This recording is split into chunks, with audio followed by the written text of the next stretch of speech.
আজকের ভিডিওতে আমি আপনাদেরকে বেশ কয়েকটি লোভনীয় খাবার তৈরি করা দেখাবো, যেগুলো দেখলে আপনাদের খুবই ভালো লাগবে। এই খাবারগুলো খুবই চমৎকার দেখতে। পুরোপুরি ভিডিওটা দেখতে থাকুন, অনেকগুলো খাবার দেখাবো। আচ্ছা, শুরুতে দেখতে পাচ্ছেন এখানে উপকরণটা মিক্সিং করে কিছু বাটিতে তোলা হয়েছে। তারপরে এগুলোকে সাজিয়ে একটা বড় সাইজের চুলাতে দেওয়া হলো। তারপরে এই চুলাটা যখন কমপ্লিট হয়ে গেছে, আমি একটু শর্টকাটে দেখাচ্ছি আপনাদেরকে। কমপ্লিট হয়ে যাওয়ার পর এটা তোলা হচ্ছে। দেখতে পাচ্ছেন কি চমৎকার একটা খাবার তৈরি হয়েছে, দেখতেও কিন্তু বেশ চমৎকার লাগছে। এখন এখানে এই খাবারগুলোকে একটু কাটিং ফিটিং করা হচ্ছে যাতে দেখতে চমৎকার লাগে। তারপরে এখানে প্যাকিং করা হচ্ছে। এই খাবারগুলো আসলে সব জায়গায় ডেলিভারি হবে।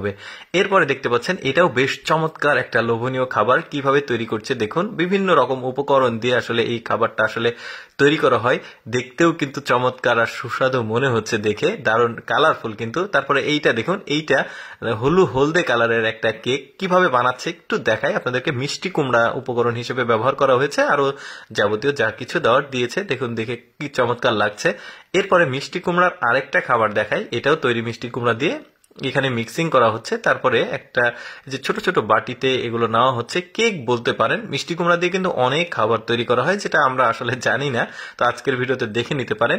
তারপরে এই খাবারটি দেখুন, এটা একটা বিস্কিটের মতো, পিঠাও বলতে পারে, দেখতেও বেশ চমৎকার লাগছে। শর্টকাটে দেখায়। উপকরণগুলো একটাতে তুলে এখানে উপকরণগুলোকে মিক্সিং করে নিয়ে তারপরে বাটিগুলোতে দেওয়া হচ্ছে, দেখতে পাচ্ছেন।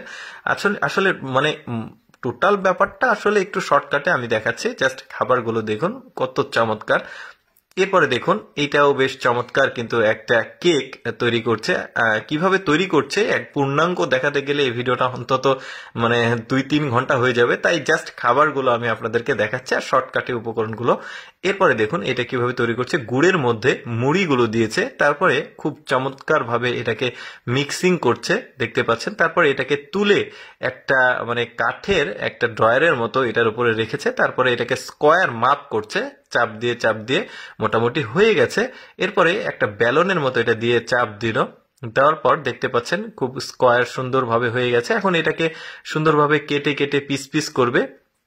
দেখতেও বেশ ভালো লাগছে। ওই যে আমরা গ্রাম অঞ্চলে মোয়া বলা হয় ওই রকম কিছুটা, বাট এটা সম্ভবত স্বাদটা আলাদা হবে, কুড়মুড়ে। আচ্ছা, যাই হোক, এরপরে আরেকটা দেখাই। এটাও চিট কদমার মতো দেখতে পাচ্ছেন। এটা উপকরণ আটা বলতে পারেন। আসলে এটাকে কিভাবে তৈরি করছে দেখি। এটাকে প্রথমে একটা কাঠের সাথে লাগিয়ে টেনে টেনে এটাকে লম্বা করা হচ্ছে, দেখতে পাচ্ছেন দুইজন ব্যক্তি। তারপরে একটা টেবিলের উপরে নিয়ে মাপ করে এটাকে কাটা হবে। দেখি শেষ পর্যন্ত আসলে কোন পর্যায়ে গিয়ে দাঁড়ায়। তারপরে এটাকে কাটিং করা হচ্ছে, জিনিসটাও চমৎকার ছিল কাটিং এর। তারপরে একটা লোহা দিয়ে এটাকে কেটে অবিচ্ছেদ্য অংশ ফেলে দেওয়া হলো। তারপরে দেখতে পাচ্ছেন এটাকে ওই তিল সম্ভবত এগুলো মিক্সিং করে খাবারটাও দেখতে চমৎকার লাগছে। তো যাই হোক দর্শক, ভিডিওটি কেমন লাগলো কমেন্ট করে জানাবেন। এরকম ভিডিও দেখতে আমাদের লেটস গো ফেসবুক পেজটি ফলো রাখতে পারেন। ধন্যবাদ।